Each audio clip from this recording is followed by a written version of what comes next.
All right, everyone, welcome back into another NBA DFS video. Going to be breaking down the 7-game slate that we have on Monday. It's a pretty interesting slate, a lot of value. We'll go ahead and break it down.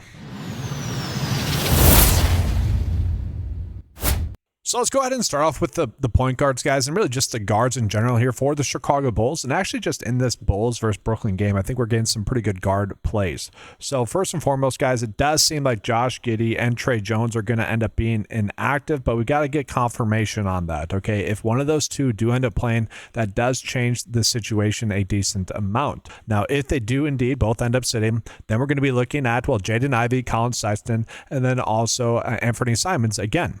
Now, Jaden Ivey ended up getting a little bit of a price bump now, priced at 5.3, but he still is in a good matchup here. I still like the idea of getting to him, especially if he's going to play 30 plus minutes.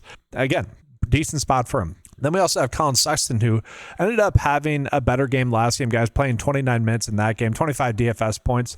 He feels safer to me. You know, in the first game, only played 12 minutes. He feels safer to me here, guys. And so overall, I do like getting to Colin Sexton a little bit more. And I kind of hope that Rob Dillingham isn't going to be getting 22 minutes again, because that makes all the other plays a little bit too thin. But that's the issue, is there's too many point guards for the Chicago Bulls and too many guards for the Bulls, where it makes them all in play, especially at these cheap price tags. So I really don't mind the idea of getting to one of those three or two of those three. And then we could also toss in there Anthony Simons as well, who's priced at 5.6, who we'd argue is also too cheap. We set a rule on the previous slate with the Bulls to get to one of those plays in all of our builds.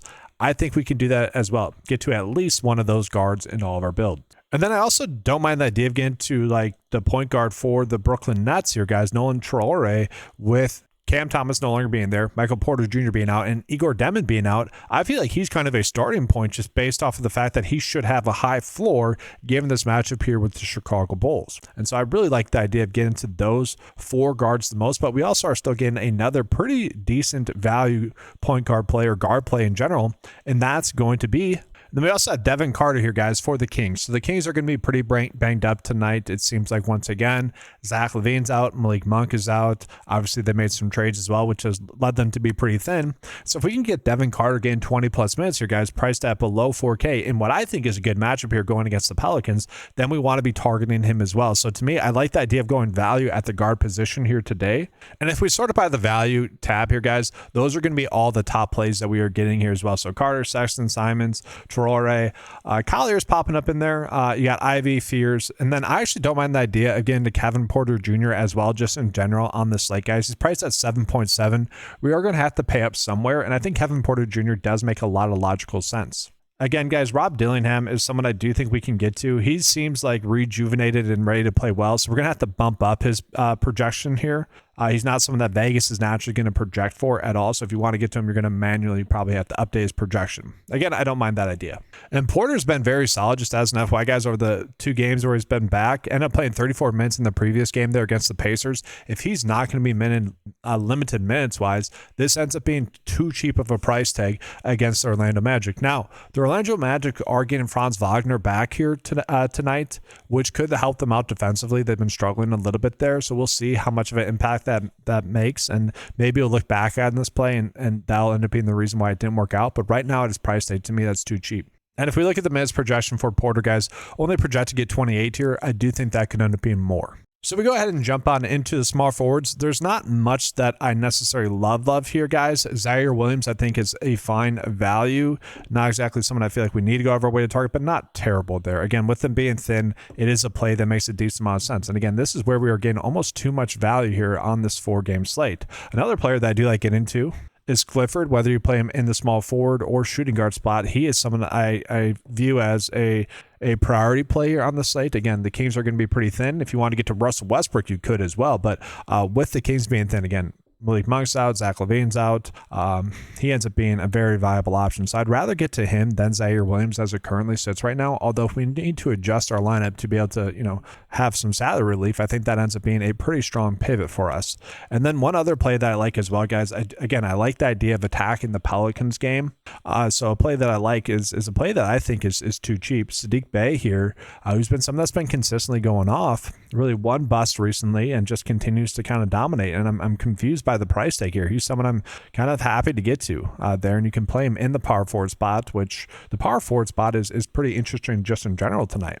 So we go ahead and just take a peek at the power forwards, guys. We are getting Dylan Cardwell as a appealing value there. I don't hate that. I feel like he's a little bit too cheap. Danny Wolf is also someone that is too cheap with Michael Porter Jr. being out. I'm fine getting him. Patrick Williams, still a little bit too cheap. Maybe not as much of a priority as some of the guard plays, but Jalen Smith is currently questionable. If Jalen Smith were to sit, then Patrick Williams becomes much more appealing. Modest as well there, guys, priced at 6.9. He becomes much more interesting if Jalen Smith ends up sitting. And then we got Bade there, who again is popping up. So we got plenty of good value there, but we also could easily just pay up for Jalen Johnson. Again, with the amount of value that we have, I'm perfectly happy to do that. Projected at 4.9x today. Feel pretty comfortable with him overall. And so we'll put him into the first build here as well, just in the forward spot. And then we have to get into the center. So if Jalen Johnson, he's questionable. If he ends up sitting, then we're easily just paying up for Jokic, who is also currently questionable, just as an FYI. But I do expect him to have a good game here against Cleveland. This ends up being one of the highest scoring games on the slate, and it's also projected to be a close game. And so if we can afford to pay up for him, I do think we want to be doing that and prioritizing that as well. So obviously we can't necessarily make this work. Maybe we would get off of Kevin Porter Jr., who again I think has a good chance to go for 40. Maybe we don't need to get to that as much. We could pay down. And then worth calling out, we have another center play that I don't mind as well. In that Kings versus Pelicans game, guys, again, we could stack it.